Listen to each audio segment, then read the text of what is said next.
তো হাই ফ্ৰেণ্ডছ, মোৰ job and ডিফেন্সৰ চেনেলটোলৈ তোমালোক সকলোকে স্বাগতম জনাইছোঁ।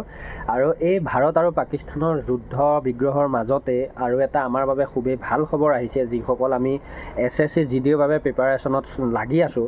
আৰু যিহেতুকৈ আমাৰ এটা ভেকেঞ্চি এতিয়া পেণ্ডিঙতে আছে, আমাৰ ফিজিকেল ডেট আহিবলৈ বাকী আছে, ৰিজাল্ট আহিবলৈ বাকী আছে, নৰ্মেলাইজেশ্যন আহিবলৈ বাকী আছে। তেনেকুৱা সময়তে আমাক অফিচিয়েল ছাইডৰ পৰা আৰু এটা আজি গুড নিউজ দি দিলে। আৰু সেই গুড নিউজটি হৈছে যে আমাৰ অফিচিয়েল কেলেণ্ডাৰ যিখন আছে আমাৰ SSC GD হওক বা যিখিনি আহিবলগীয়া 26ত ভেকেঞ্চি আহিবলগীয়া হৈ আছে, সেইখিনি আপডেট কৰি দিছে। আৰু তোমালোকক মই কৈ দিব বিচাৰিছোঁ, সেই ভেকেঞ্চিখিনিৰ ভিতৰত বেলেগখিনিৰ কথা নকওঁ, কিন্তু আহাতটো গোটেইখিনি ভাগে আহিছে। তোমাৰ MTSৰ আহিছে, দিল্লী পুলিচৰ আহিছে, গোটেইখিনি বস্তুৱে আছে ইয়াত।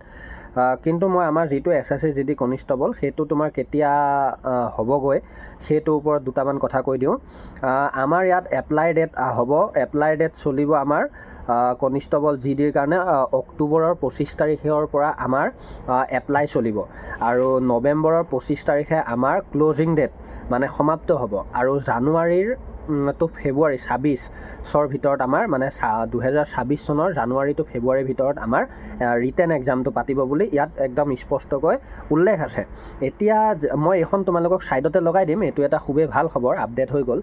এতিয়া কথা এটা কওঁ যে যিসকল কেণ্ডিডেট এতিয়া বৰ্তমান এইটো ভেকেঞ্চিত মাৰ্কবিলাক কম আছে, বা তোমালোকে যিসকল নতুন একদম ফ্ৰেছ কেণ্ডিডেট, তো সেইখিনি কেণ্ডিডেটে পাৰিলে মোৰ লগত জড়িত হৈ ল'বা। আমি 2026ৰ ভেকেঞ্চিটোৰ ওপৰতো বিভিন্ন কথা পাতিম, হোৱাটছআপত নতুনকৈ গ্ৰুপ বনাম, বা আমি বিভিন্ন মানে ইয়াৰ ওপৰত কথা পাতিম কেনেকৈ এপ্লাই কৰিব লাগে। যিহেতুকৈ যোৱাবাৰ বহুতকে দেখিলোঁ ফটো ৰিজেক্ট হোৱা, গতিকে সেইখিনিৰ ওপৰতো আমি কথা পাতিম।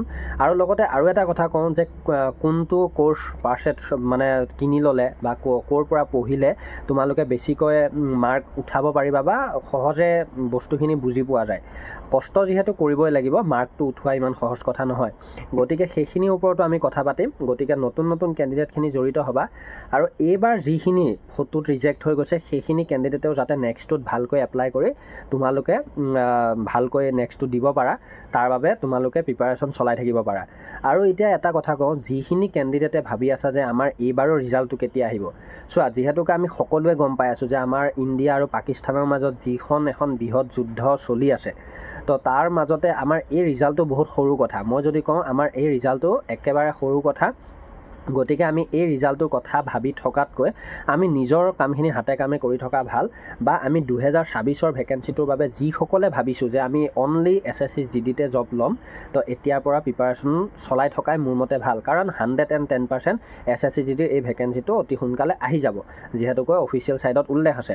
গতিকে মই এটাই কওঁ, যিখিনি নতুন কেণ্ডিডেট ল'ৰা হওক ছোৱালী হওক, মোক এটাকৈ হ'লেও কমেণ্ট দিবা। আৰু এইবাৰৰ যিখিনি কেণ্ডিডেট আমি ইয়াৰ ওপৰত লাইভত অতি সোনকালে আহি আছোঁ, মই এইকেইদিনৰ ভিতৰত আমি ৰিজাল্টৰ ওপৰত, নৰ্মেলাইজেশ্যনৰ ওপৰত, এইবিলাক সকলোখিনি কথা পাতিম। খালি জড়িত থাকিবা জব এণ্ড ডিফেন্সৰ চেনেলটো। আৰু যিসকলে এতিয়ালৈকে ছাবস্ক্ৰাইব কৰা নাই, অনলি ভিডিঅ'টো চাই, সেইসকলকো মই ৰিকুৱেষ্ট কৰিছোঁ মোৰ ফালৰ পৰা যাতে ছাবস্ক্ৰাইব কৰি জড়িত হৈ লোৱা। কাৰণ বহুতে এনেকুৱা হয়, এটা ভিডিঅ' পায় কিন্তু নেক্সট ভিডিঅ'টো আকৌ চাৰ্চ কৰি বিচাৰি থাকিব লগা হয়, বহুতে নাজানাৰ কাৰণে। চ' সেইটো কাৰণে কৈছোঁ জড়িত হৈ ল'ব পাৰা। চ' ধন্যবাদ, সৰুকৈ এটা আপডেট আছিল তোমালোকক দি দিলোঁ। ধন্যবাদ, জয় আই অসম।